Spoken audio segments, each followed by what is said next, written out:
సార్వత్రిక ఎన్నికల కోసం నోటిఫికేషన్ విడుదలైనటువంటి నేపథ్యంలో ఆంధ్రప్రదేశ్లో మోదీ గారు 4 సభల్లో పాల్గొనబోతున్నారు.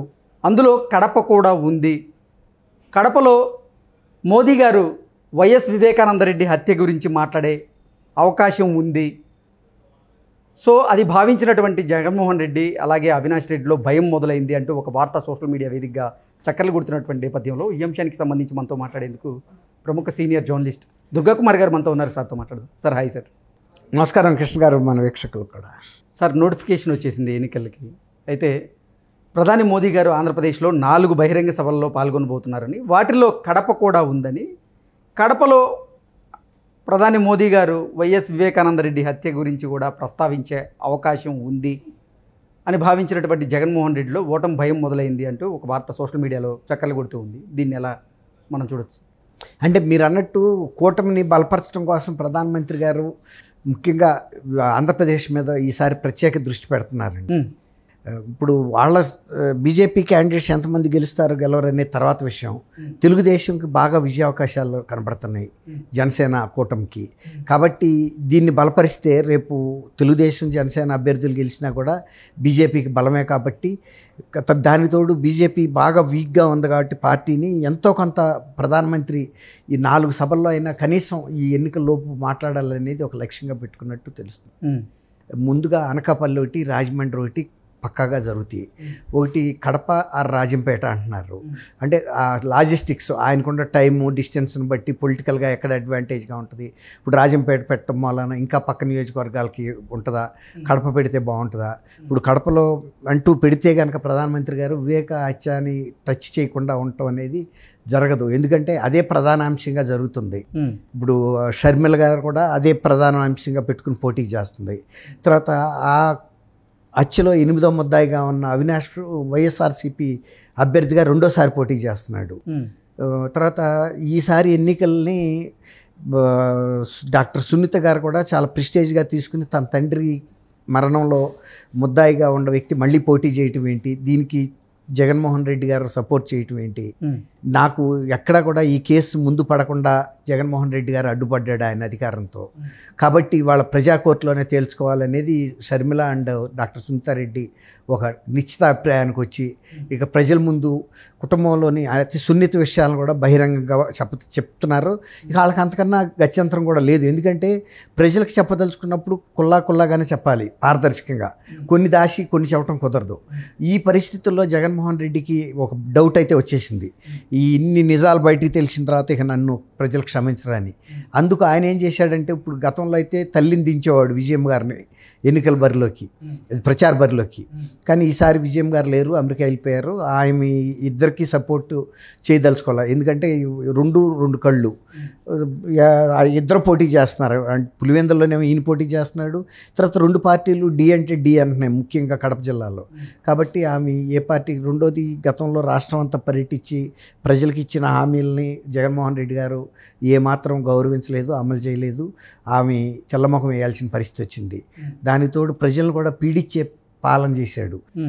మేలు చేయకపోయినా కీడు చేయకపోతే పర్వాలేదు, కీడు కూడా జరిగింది. అందుకే ఆమె తెలంగాణ వచ్చినప్పుడు ఆయన ప్రభుత్వం మీద వ్యాఖ్యానించడానికి కూడా ఆమె ఇష్టపడలా. అదే కనుక పరిపాలన బాగుంటే రాజన్న ప్రభుత్వం ఏర్పాటు చేశాడు అనేది.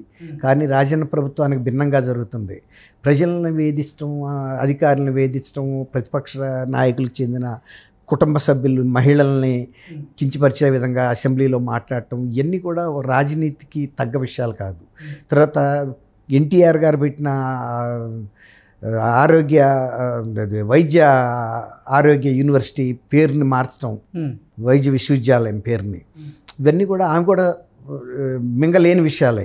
ఎందుకంటే ఆమె ఒక ముఖ్యమంత్రికి భారీగా ఉంది, ఆమెకు ఒక స్థాయి ఉంది, ఆమెకు తెలుసు ఏం చెయ్యాలి చేయకూడదు అనేది. కాబట్టి ఆమె ప్రజల ముఖం చూడగలిగిన స్థితిలో లేదు. రేపు ప్రజలు కూడా గతంలో ఇచ్చిన మర్యాద ఎవరో అడుగుతారు. గతంలో నువ్వు ఇచ్చిన హామీలు ఏమి నెరవేరలేదు, మళ్ళీ ఎందుకు వచ్చావని ఒక పలసటి మాటలు అయితే పడాల్సి వస్తుంది.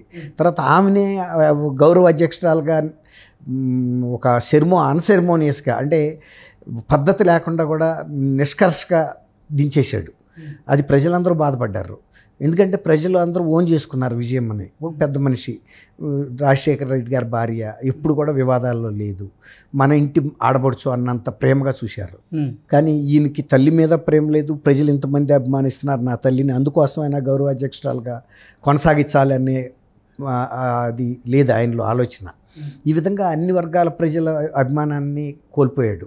ఇప్పుడు మోడీ గారు ఇదే అదునుగా తీసుకుని బ్రహ్మాండమైన ఊపు ఉంది కాబట్టి తను 4 బహిరంగ సభల్లో ఆంధ్రప్రదేశ్లో ప్రసంగించి ప్రజాభిమానాన్ని కూడగట్టుకోవాలి. ముఖ్యంగా కడపలో జగన్మోహన్ రెడ్డి విషయాన్ని కూడా ఇప్పుడు ఈ ఇద్దరు ఆడపడి పిల్లలు మాట్లాడుతున్నారు కదా అదే అంశం గురించి, దాని మీద ఒక విధానపరమైన ప్రకటన కూడా చేయొచ్చు కూడా. అంటే అసలు ఎందుకు ఇలా జరిగింది ఏంటి అనేది కూడా, ఎవరు అడ్డం పడ్డారని కూడా ఆయన ఒకవేళ కనుక అదే పేరు చెప్పాల్సి వస్తే జగన్మోహన్ రెడ్డి గారి పేరే చెప్పాల్సి వస్తుంది. ఆయన అధికారాన్ని ఉపయోగించి చేశాడు, కొన్ని పరిస్థితులలో మేము కూడా మరి ఏం చేయలేని అన్నట్టుగా ఆయన తప్పుకోవచ్చు అక్కడ.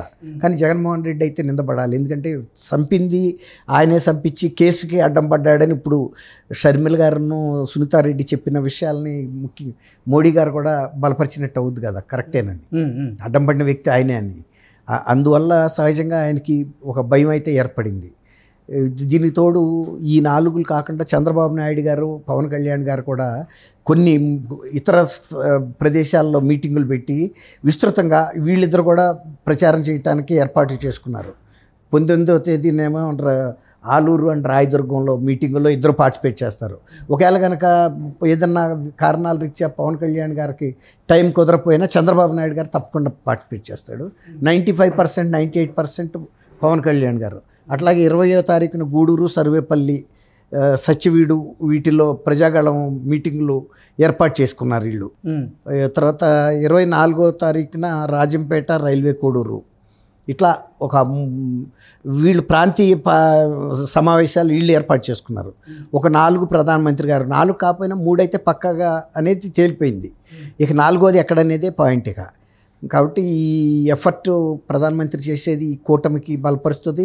దానికి తోడు వీళ్ళు సొంతంగా కూడా పవన్ కళ్యాణ్ గారు, చంద్రబాబు నాయుడు గారు వాళ్ళ సొంత బలాలను కూడా టైంని మ్యాక్సిమం ఉపయోగించే పని మీద అయితే ఉన్నారు. ఓకే సార్, అంటే మొన్న ఇక్కడ చిలకలూరుపేటలో జరిగినటువంటి బహిరంగ సభలో మోదీ గారు అసలు వైఎస్ఆర్సీపీని కానీ అలాగే జగన్మోహన్ రెడ్డి గారిని కానీ ఎక్కడా విమర్శించలేదు అనేటువంటి ఆరోపణలు వచ్చినటువంటి నేపథ్యంలో నెక్స్ట్ జరగబోయేటువంటి బహిరంగ సభల్లో జగన్మోహన్ రెడ్డి గారిని ఉద్దేశించి ఆయన విమర్శించేటువంటి అవకాశం ఉందా అంటే ఏం చెప్తారు? ఎందుకు అనలేదండి, ఆయన పరిపాలన గత 5 సంవత్సరాల్లో జరగలేదు. చంద్రబాబు నాయుడు గారే ఈ రాష్ట్ర ప్రభుత్వం కోసం తనులాడుతున్నాడు, అంటే తనులాడటం అంటే కష్టపడుతున్నాడు అనే మాట అయితే కాంప్లిమెంట్ ఇచ్చాడు కదండి.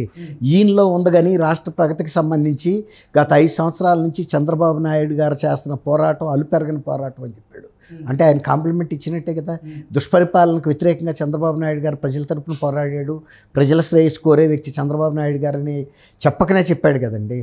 చాలు కదా. అప్పుడు ఆ ప్రధానమంత్రి లాంటి వ్యక్తి నర్మగర్భంగా చెప్తాడు తప్ప అంత డైరెక్ట్ అటాక్ చేయడు అప్పుడే. ఇప్పుడు ఇక ఈసారి ఎలక్షన్ ఇంకా దగ్గరికి వచ్చేసినాయి కాబట్టి ఇక చెప్పదలుచుకుంది ఏదో ఓపెన్ పారదర్శకంగా చెప్పేస్తాడు. Okay sir, thank you so much.